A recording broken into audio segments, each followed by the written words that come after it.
Hi, this is Kristen from La Loba Art, and today we're going to do a tutorial on how to make shell flowers from shells that you find on the beach. So these are whelk shells that are imperfect, and you see a lot of people walking along the beach picking up the perfect shells. I like the broken ones because to me these look like flowers. They look a little bit like calla lilies or some other kind of lily. And I think they're absolutely beautiful. And when I first saw them, when I first moved back to the coast a few years ago, I saw them and thought, my God, they would make beautiful shell flowers. So I taught myself through lots of trial and error how to make these adorable little shell flowers. And I don't just use them as jewelry, I also use them on some of my other bone sculpture pieces. So today we're going to talk about how I make these. And here are some of the main things that you need to get started. And I'm going to have a link for all of these materials available to you. So you do need a pair of jeweler's pliers. If you get a spring-loaded pair like this, they're not terribly expensive, but they're going to make your job a lot easier.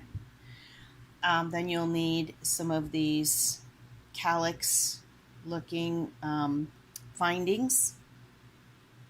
They look like the calyx, or the thing that holds the petals onto a flower. You'll need a chain if you're going to make this jewelry, and you'll need these pieces here. They are the only place I've ever found those are in Joanne Craft. I will give you a link to those. If I can find them on Amazon, I'll give you an Amazon link. If not, you can find these at Joanne Craft. They look amazingly like the stamens of a flower. I have used other things, lots of other materials to make these, but this seems to be the best way to make a beautiful, elegant looking flower out of a broken shell that everybody else discards when they're on the beach. So let's get to it. So the first thing you have to do is go through your stash of shells, and I have so many here. This is just a small sampling. I'm a little bit of a shell gathering addict when I go to the beach. You need to go through your shells and decide which ones you think would make the best jewelry or flower for you. And there are some things to look out for. Some shells have a very, very thick end, such as this one. And we're going to have to drill through the end of the piece here. And that makes this one challenging because it would take a lot of drilling, and oftentimes the shell will crack before you can get through. And we'll talk about how to drill the shells. The other problem could be that you have a piece that has the very thick end, like this, meaning wide this way, and the little calyx pieces don't look as good sitting on top of these. You can't even get them down over it, as you can see. So this is not a good candidate if you're trying to put this piece on the end. On the other hand, sometimes you'll find shells that are too thin and fine, and sometimes they'll crack. This to me looks like a good candidate. It's got a nice little turn. It looks very floral to me, and the calyx piece fits pretty nicely over the top. You know, shells are designed by Mother Nature. They're not here for our convenience, so you just have to dig around until you find the shell. So once you've chosen your shell, so let's say we're going to choose this one for finishing, and I will choose this one to demonstrate drilling the hole. Once you've done that, the next step is to clean and seal your shells if you're going to do that part. Cleaning them, obviously, you want to get the sand and grit off them. And then you could leave it like that. But so here we have a shell that I have already cleaned and finished, sealed. And here we have a raw shell that I just picked up off the beach. And you can see once the shells are dry, meaning they're not wet from the ocean out there on the beach, they get kind of dull. And one of the things that happens, especially with the more colorful shells, is they lose their color. This one I already sealed, and you can see it's maintained its beautiful black and gray coloring. But if it wasn't sealed, it would look rather dull. So the next step, if you like a more wet look, is to seal it. And for that, I use something called Mod Podge. And you can see I've got a large bottle of this. This is Mod Podge gloss because I want it to be shiny when it's done. You can also choose matte if you prefer a matte finish. And there are lots and lots of Mod Podges to choose from. I will put a link to the one that I use in the bottom of this video. So the way that you use this Mod Podge is you can thin it with a little bit of water if you like. Put it in a bowl, just dip your shells in it and lay them aside to dry. You may want to use a drying rack or some other kind of non-stick surface, such as this pad that we're working on today. It's a non-stick pad. All right, so now you have gathered your shells and you have cleaned them and sealed them so that they're shiny, and let's see what comes next. Okay, so now I'm ready to drill a hole in my shell, and for that I have a wood block. This is just a wood block that I use for drilling into bone or shell. We'll do some bone and ornament videos later. And then this is a little bit of water that I use because in order to drill these successfully, you really need to have be using water with the drill. Now I use one of my very favorite tools on the planet is this beautiful cordless Dremel tool. I love this thing. It's light. It doesn't hurt my hand. You can also use a regular drill. I'll put a link for this Dremel below. You can use a regular drill if you want with a high quality, very fine drill bit. For the Dremel, I'm going to use this diamond point driller, and you can get these very inexpensively on Amazon. I will provide a link. All right, so I'm going to insert the bit into my Dremel, and then the first thing we're going to do with the shell is wet it. And I'm going to wet my drill bit, my Dremel tip, and then turn the Dremel on, hold it at a slight angle, and begin to drill into the shell. Now you want to keep it wet so I can dip into the water. And I'm just going to wiggle this a little. You want to go in at an angle. There you go. And then finally, it will break through. Now you don't want to go in straight up and down on these. You want to go in at an angle until you're actually into the shell. And then you can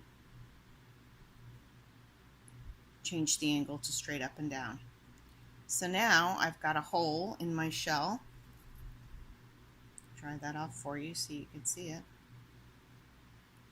And where do you want to put the hole? You want to put it not so close to the tip that it's going to crack, but not so far down that you're going to be able to see the hole when you've got your calyx covering on it.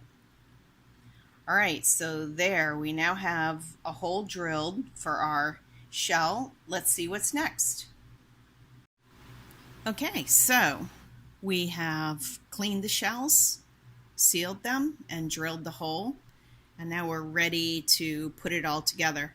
I'm going to work with this shell here. I like the slight gold color in it, and I'm going to work with a gold finding and a gold stamen. These are, of course, ball head pins is what they are.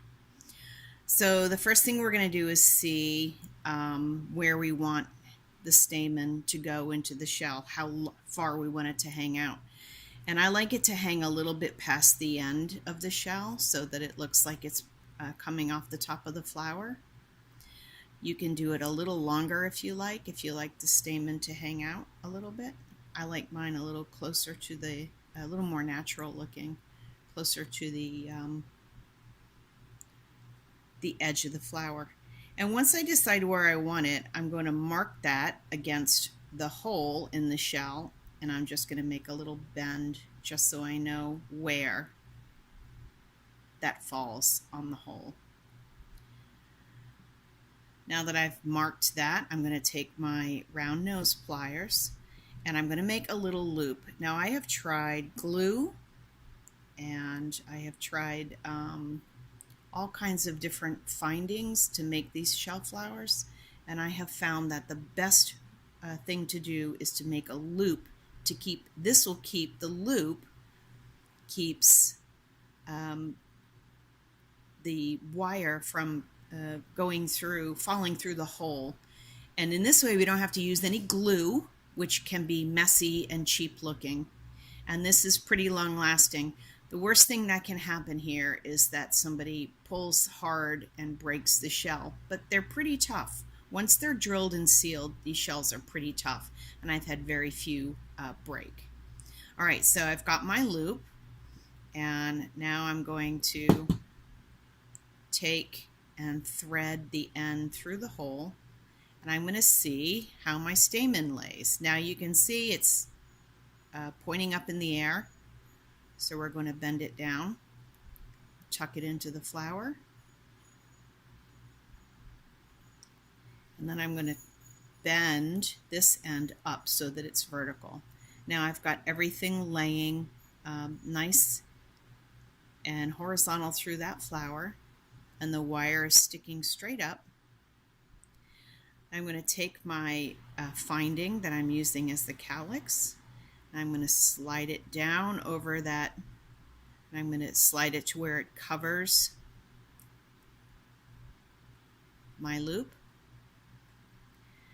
Now all that's left is to do a very simple finished opening for a chain. And the best way to do that, now I am no jeweler, I have very basic jewelry skills, but the best way to do that I have found is to mark about a pinky's width and cut the remainder off.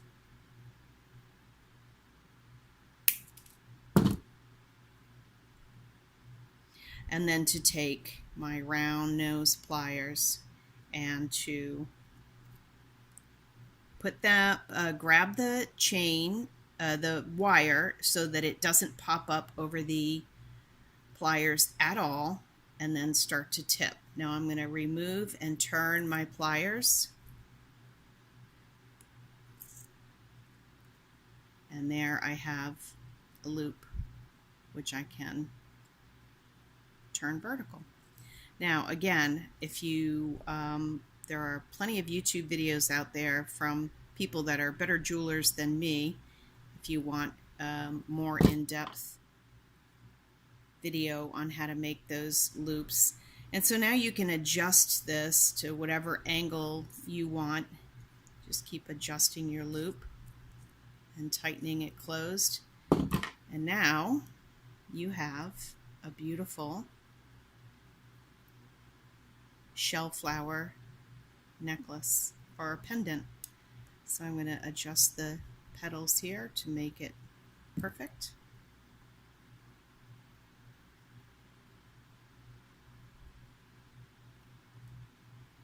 As I said previously, I also use these shell flowers for some of my bone sculptures, and I'll be doing a demonstration on that. If you enjoyed this video, please subscribe to my YouTube channel. And if you want a more in-depth tutorial at any time, please go over to my Patreon channel and join my community there. So I hope you enjoyed the video. If you have any questions, post the questions below, and I'll do my best to answer them. So here was the finished product, and good luck and have fun.